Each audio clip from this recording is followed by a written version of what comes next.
Leo ilikuwa siku ya uamuzi mdogo.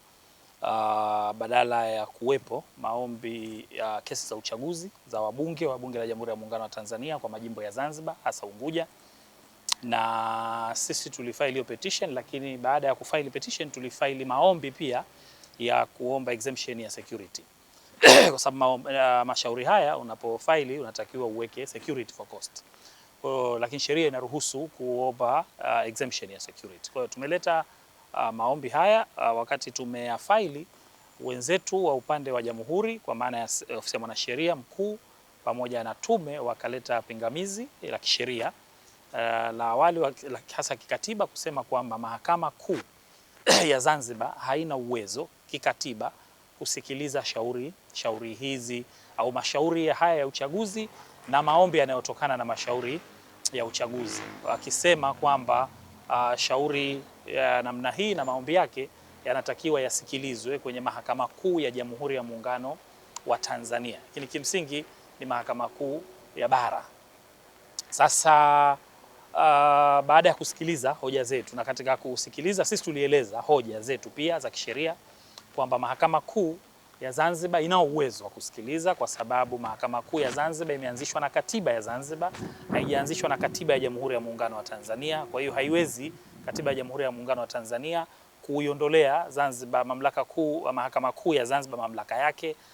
Tulieleza hoja pia kwamba hata sheria ya uchaguzi yenyewe wa Bunge Jamhuri ya Muungano wa Tanzania inatumika kote upande wa bara na upande wa Zanzibar, na sheria hii kwa sababu inatumika mahakama ina uwezo kwa sababu katiba yetu ambayo sio ni katiba, tunasema ni katiba the supreme law kwa hapa Zanzibar, inaieleza kwamba Mahakama Kuu itakuwa na uwezo wa kusikiliza mambo yote kwa sheria zote zinazotumika Zanzibar, sio zilizotungwa Zanzibar, ikiwemo sheria hii ya uchaguzi wa rais wa bunge na madiwani, sheria ya bunge.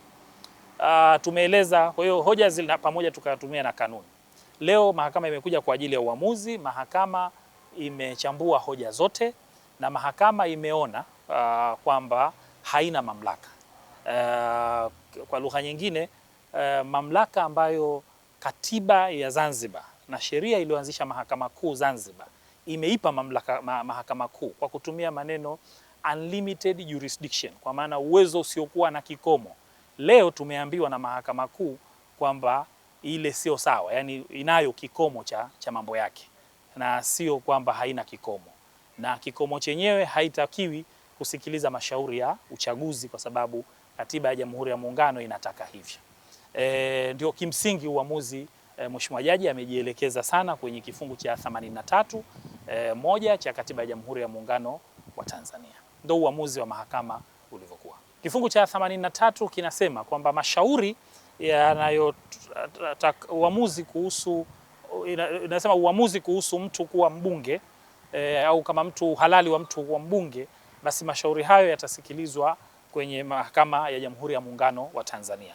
Hoja yetu ni kwamba kwanza, hakuna mahakama ya Jamhuri ya Muungano wa Tanzania kwa sababu jambo la Mahakama Kuu si jambo la muungano. Kwa hiyo ile ni Mahakama Kuu kimsingi ni ya upande wa pili wa Jamhuri ya bara, na hata territorial jurisdiction yake ni huko. Sasa kwa sababu mashauri ambayo yanatoka Zanzibar na mambo ambayo yamefanyika Zanzibar, territorial jurisdiction au uwezo wa kieneo kijiografia ni Mahakama Kuu ya Zanzibar, na ndio ilikuwa hoja yetu ambayo jaji ameitafsiri kwa kusema kwamba hapana, bado Mahakama Kuu ya Jamhuri ya Muungano wa Tanzania ina mamlaka hayo. Tuna option mbili. Tuna option ya kwanza kukata rufaa uamuzi huu kwenda mahakama ya rufaa, kuona kwamba mahakama ya rufaa pamoja na kwamba ilishawahi kudili na suala hili kabla, kuona kwamba baada ya development za sheria na kanuni inaweza kuwa na mtazamo tofauti. Hiyo option ya kwanza. Option ya pili ni kwenda huko tukavuka bahari, maana kwa uamuzi wa leo Wazanzibari wameambiwa wakiitaka haki yao ya uchaguzi basi wavuke bahari. Kwa hiyo na sababu sisi tunapigania haki, tunayo options ya kuvuka bahari pia. Kwa hiyo hilo tutashauriana, nitashauriana na wateja wangu ili kuona option gani tunaitumia. Sasa tukivuka tutaenda kuomba kule Mahakama Kuu extension of time kwa sababu tulikuja Mahakama Kuu Zanzibar, kwa sababu kanuni zenyewe za mashauri ya uchaguzi zinaitambua Mahakama Kuu Zanzibar, basi tutajua huko. Kwa hiyo sisi lakini tulikuwa reasonably, tulifungua ndani ya wakati na tulifata sheria inavyosema. Mahakama Kuu imeona tofauti, basi tutaenda kuomba muda ili tuweze kufaili tena mashauri haya katika Mahakama Kuu za Bara.